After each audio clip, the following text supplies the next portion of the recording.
बिस्मिल्लाहिर्रहमानिर्रहीम। अस्सलाम वालेकुम वरहमतुल्लाहि व बरकातहू। आज हम बनाने जा रहे हैं बीफ के शामी कबाब। चलिए देखते हैं इसको कैसे बनाते हैं। हमने 1 किलो गोश्त लिया है, इसको बहुत अच्छी तरीके से धो लिया है।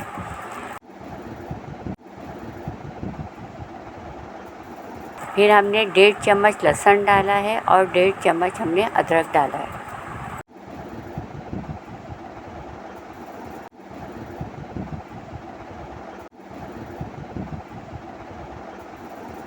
हमने चने की दाल 1.5 पाव ली है, इसको मैंने 1 घंटा पहले भिगो के रख दिया था। इसको बहुत अच्छी तरीके से धोया हमने। फिर अब हम गोश्त में डालेंगे इसको।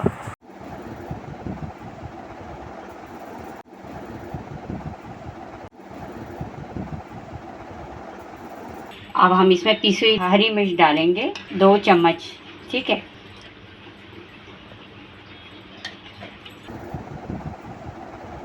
मसाले डालेंगे। 2 हमने दालचीनी बड़ी बड़ी थी, 2 दालचीनी ले ली। और ये जावित्री है, 2 फूल ली हैं, वो डाल दी हमने। 3 काली वो बड़ी इलायची थी, वो डाल दी। 10 लौंग थी, वो डाल दी। और 20-25 के दरमियान हमने साबुत लाल मिर्ची ली हैं। अगर आप कम यानी कि मिर्च खाते हैं तो फिर कम कर लिए। ये ज़ीरा जो है हमने 2 चम्मच लिया है। और साबुत धनिया है कुटा हुआ है, वो 2 चम्मच। और काली मिर्च है, वो 1.5 चम्मच के करीब हमने ली है, तो डाल देते हैं। नमक हमने 1.5 चम्मच डालेंगे हम। ये प्याज हमने एक छोटा सा लिया था, वो डाल रहे हैं, ठीक है, ज़्यादा नहीं डालना।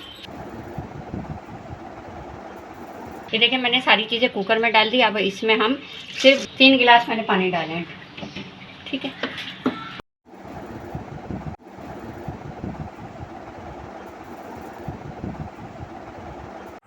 ये देखिए हमारा कबाब का मसाला तैयार हो गया है। अब हम इसको पीसेंगे। देखिए अब हमारा कबाब का कीमा पीस गया है। अब हम इसमें ना 2 अंडे डाल देंगे। देखिए अब हमने 2 अंडे डाल दिए इसमें। इसको भी इसमें मशीन में चला देंगे।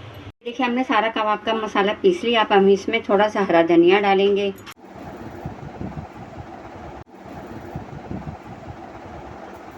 थोड़ी सी हरी मिर्ची काट के डालेंगे। और इसमें हम थोड़ा सा बारीक किया हुआ अदरक डालेंगे।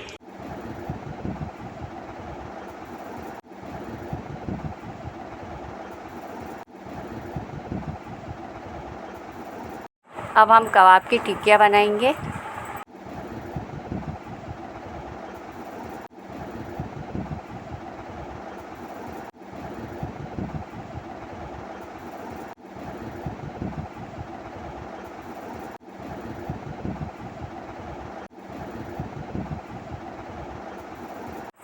अब हम है ना बाकी कबाब को फ्रीज़ कर देंगे। मैंने एक कंटेनर ले लिया है, उसको है ना क्या कहते हैं, दूध वाली जो थैली होती है, आप इसको बीच से काट दिया।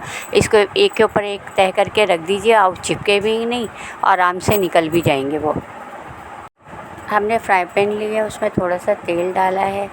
फिर जब वो हल्का सा गर्म हो जाए तेल, तो फिर हम कबाब डालेंगे।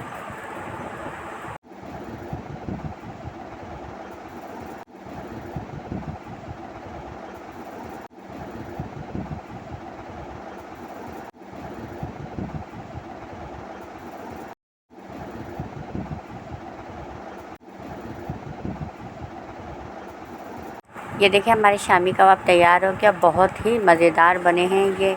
आपको मेरी रेसिपी पसंद आती है, आप लोग लाइक करें और शेयर करिए। अल्लाह हाफ़िज़।